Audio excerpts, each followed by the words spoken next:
Yeah, today we're talking about kind of where the Xpublish project has gone and how it's evolved, because it's not just a toy that we're tinkering with anymore. So yeah, next. So I think it's been a while since we've really given an overview of what Xpublish is. Uh, and it starts out with looking at really where data servers have been in the past, and what we built as a community, and that's Xarray. Uh, if you have any experience with ERDAP or Threads or most other data servers, they've had to go invent their own specific formats. And kind of the magic that Joe stumbled across was that we already had this kind of in-memory way of wrangling arrays. So let's build on top of that. Uh, I think he'll go a bit more into the history in the next slide, but it's built on top of Fast API. And a year or so ago, we added Pluggy to the mix. We had been manually hacking around and teaching it how to do new tricks, but now we made some very explicit interfaces to be able to extend it. And it's used by a handful of different folks. Some you know, some you may not. Some may not know that they are using it. Uh, but yeah, Joe, do you want to talk about history? Sure. Yeah. So history goes back all the way to um, like actually in 2019 at SciPy, there was this realization that you could put a Xarr data set on a local file system and run like a simple HTTP server from that directory and serve Xarr over HTTP. And I said, whoa, whoa, whoa, why would you do that? Like if you could just put a fast API on top of your Xarray data set, you could just serve it that way, and potentially even do lazy computation and other kind of fancy Xarray Pangeo-y things. And so put together the very first version of Xpublish, which was really targeting Xarr as the end user application. In many ways, we've gone full circle and or flipped the script a little bit. Now, like what I'll show later in this talk is how Xarr is really the source of the data, and we're serving up other standard compliant APIs using Xpublish. But the original version of the library was really thinking about Xarray as the data model and Fast API as this kind of layer on top that allows us to serve up Xarr data. And yeah, the library's gone through quite a bit of evolution since then.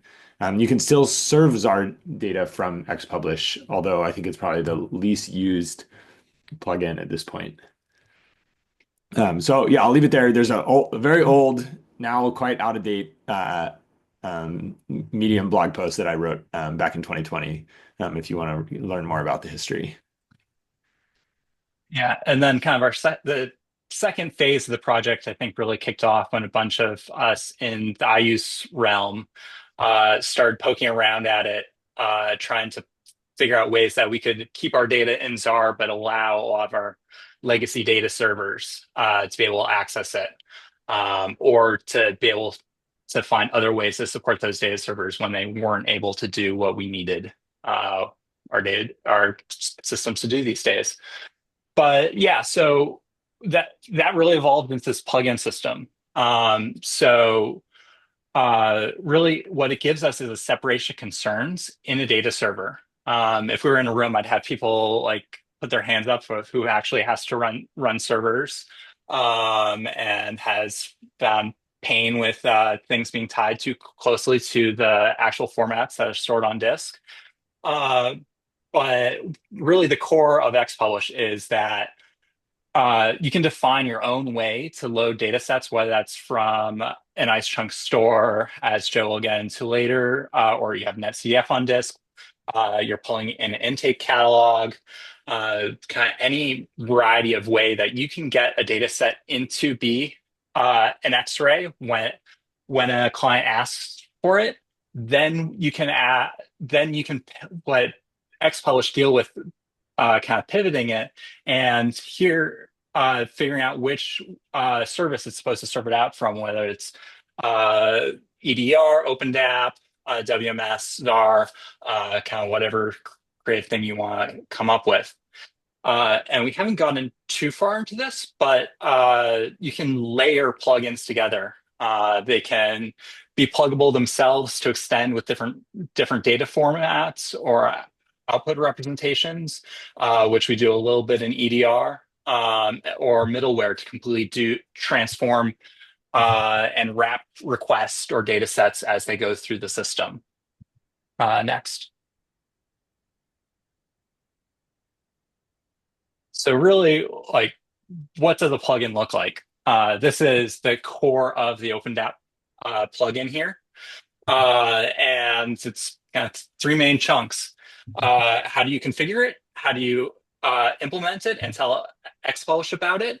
And how do you actually get data in or out of the plugin systems? Next.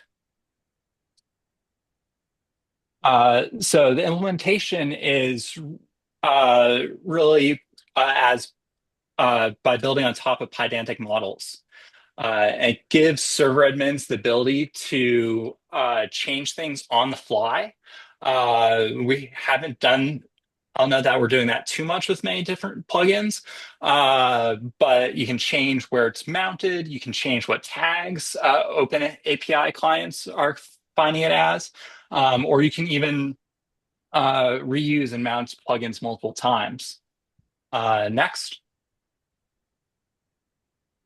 Uh, then we're using the plugin library. And that's came out of PyTest and really is what enables its ecosystem of plugins and uh,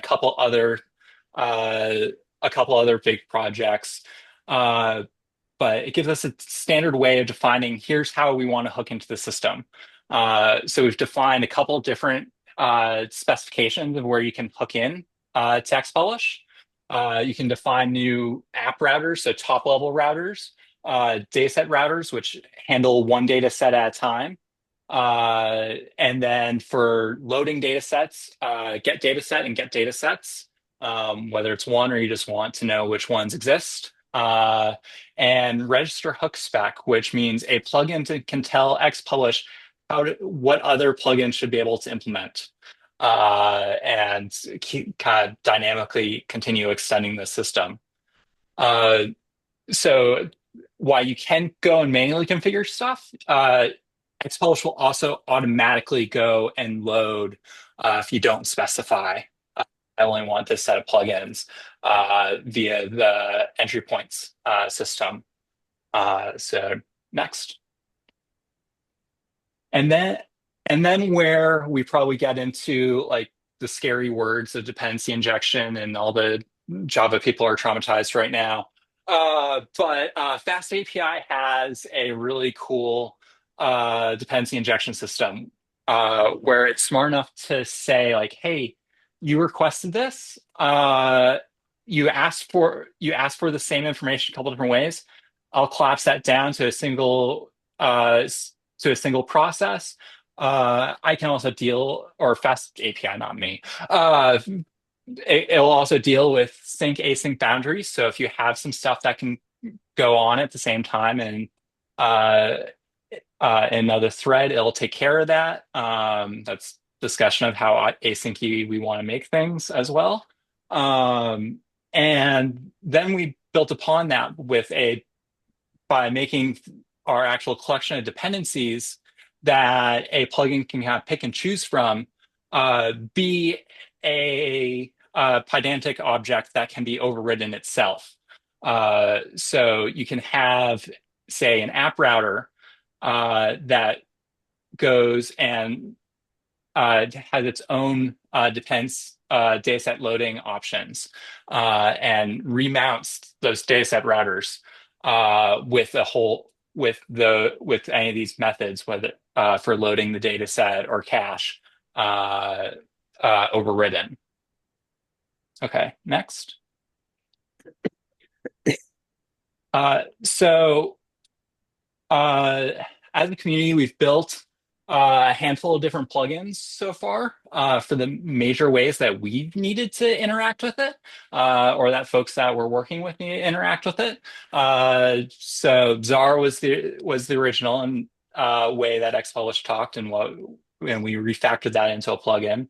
OpenDAP, so that we can get our ERDAP servers and all sorts of other random clients to talk to it.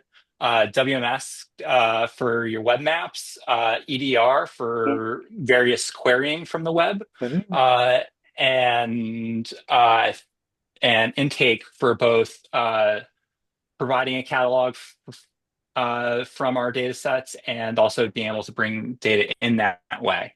And it's not really a full plugin, but I hacked out an example of how you could point it at random ERDAP servers uh, and have it reserve all those data sets as Xpublish. And then really, as a community, we've built a handful of different distributions that are out there. Uh, Xred is probably the one that's most known coming out of RPS. Axiom's done their Xpublish host, but I've heard that they're starting to adopt Xreds internally. There's been a showcase about catalog to Xpublish before. Uh, yeah, next. Yes, thank you, Matt. Matt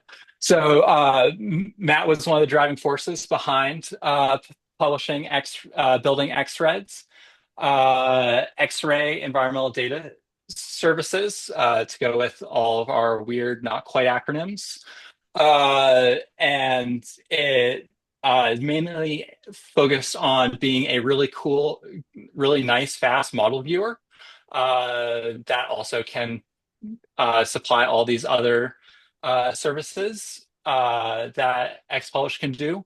One of the cool things that they done to extend it is be able to, when they see a zeta or a water level variable, be able to transform that into different datums. So from I'm spacing the standard name, water level and uh, geopotential space or whatever, I don't know, into mean lower low water or mean higher high water.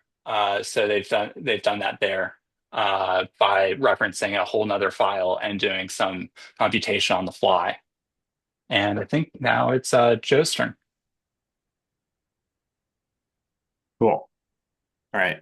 Yeah, I'll just say before I jump into the part of the talk that I'm going to be giving, like there there's really no limit to how many different routers where this gets really exciting to me is the router ecosystem. Obviously, there's many ways you can load data in as well, but there's really no limit to the routers. We can have custom routers that are tailor fit to a specific use case, or additional kind of standard APIs that exist out there. This is just kind of the first half dozen or so data set routers that have been built, but surely there are more, and they're really not all that difficult to build. And so I encourage folks to think kind of broadly about like how data could be served. And because you don't have to build the entire stack, you just have to build the router side. It's actually pretty straightforward to add another plugin. So with that said, I'm going to spend a bit of time talking about how we're using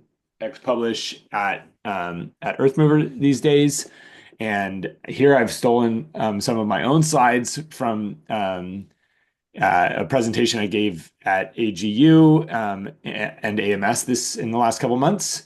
And I'll go into a little bit more technical detail as we go here. But here we're really interested in how do you deploy Xpublish in the cloud to build what we think of as a cloud native data service. So you obviously we're going to use Xpublish to do this, but the attempt here or the intent here is really to have to serve data to users in the cloud, get the scale of cloud while also taking advantage of these existing APIs. So before I get into the Xpublish bits, I think it's just going to be useful to give you a little bit of an idea of like what we mean by the Array Lake data model, because it'll come up in the next slide, which is so Array Lake is our data platform that we've been building at Earthmover for the last couple of years. And think of it as kind of a combination between GitHub and Xarray. So you have organizations, you have repositories. Each of those repositories are ice chunk repositories. So they are versioned hierarchies of Xarray data. And so we have both this kind of organizational catalog in the form of like groups. We call them organizations, and then repositories. And then below that, there's also, paths within your Xarray hierarchy, and versions and that sort of thing. And so we've been talking a bunch about Ice Chunk lately. I'm not going to spend any more time really diving into why Ice Chunk is so great. There was a showcase on it a few months back, but you can go into that. So the challenge we have in Array Lake is we've got data in Ice Chunk. We have this kind of bleeding edge, like very new format, only really supported in Rust and Python. And we take it to organizations and they're like, this is great. Our data team is really excited about this, but how are we going to get it into all of these other applications that exist within our group of users? We've got users that are using old versions of Python, that are using R, that are using ArcGIS or QGIS. Maybe we have a Mapbox application that needs tiles. Maybe we have spreadsheets even. What does it look like for us to get our data in Ice Chunk into all of these different places? And this is traditionally where API services have done a really good job as a standard API layer that basically all of these interfaces can build against. And so I think you all kind of see where we're headed here. So what we're building at Earthmover right now is this compute service that sits on top of data that's in Ice Chunk, is a stateless, cloud native kind of auto scaling or serverless type API experience that sits on top of your data that's stored in Ice Chunk. And you get a URL that looks like this. This is part of the product. So it says compute.earthmover.io, v1 services, yada, yada. And then you get into the part that's interesting. So you say, okay, OpenDAP / we'll choose USGS as our organization name. So OpenDAP /USGS, / national water model for the repo name.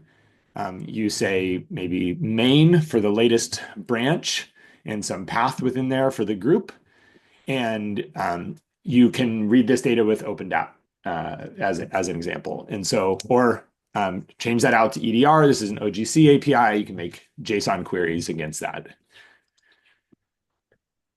So how does it actually work? This is like the architecture diagram. We have data and object. I'll start from the bottom. You have data and object storage. So this is Ice Chunk. Connected to this data in object storage is our compute service. So this is the gray box. You have this kind of auto scaling worker pool of fast API Xpublish instances that are capable of fulfilling requests. And you have some network gateway that gives us that nice URL on top. And then you can have as many clients as you want. And what's really nice about this is that because these workers are stateless, these Xpublish jobs are stateless, they don't have to communicate with each other in any way. We can scale this out about as far as the cloud will let us scale out. And as long as our data is stored in object storage, there's really no bottleneck there either. And so we can have, virtually endless clients attaching to this compute service and continue to fulfill requests in a really performant and cheap way. Okay, so this slide we've already gone through, but we've built this on Xpublish.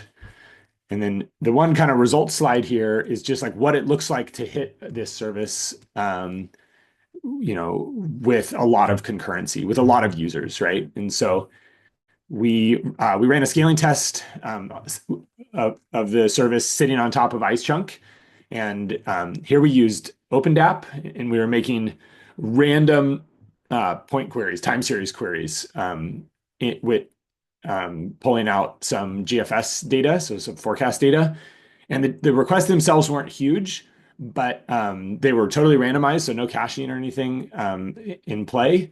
And we scaled up to about 3,000 users, making as many requests per second as they could, and showed that the service would just kind of linearly scale. I know the last dot was a little low. It's a bit noisy at these super high requests per second mark, but the point is like we can just keep adding workers and continue to fulfill requests, and keep those latencies low, and the cost per request is really quite low as well. And with that, I think we can. Alex, do you want to go through this slide? Yeah. Cool. Uh, yeah. So it's been really awesome having Earthmover on Xpublish as well, even if they are a lot of folks who really helped kick it off. Uh, it's with their actual like paid clients and whatnot, the amount that they've been able to focus on really making sure things work well has been awesome. And it's also seemed like a lot of stuff has worked, not needed a ton of changes, which is really cool seeing this art that the architecture doesn't need a huge transformation to be able to go to 3,000 clients. So really, what we've got coming up to think about is how do we handle data trees? Do we add a get data tree? Do we really restructure Xpublish around being data tree first? Uh, do we treat catalogs as data trees? And that goes into how do we set the path? Some services already have a way of dealing with nested groups in their URLs. Some don't. Right now, the EDR and WMS plugins aren't truly OGC compliant by the current way that OGC is structuring things, because we have our own slightly different path structure.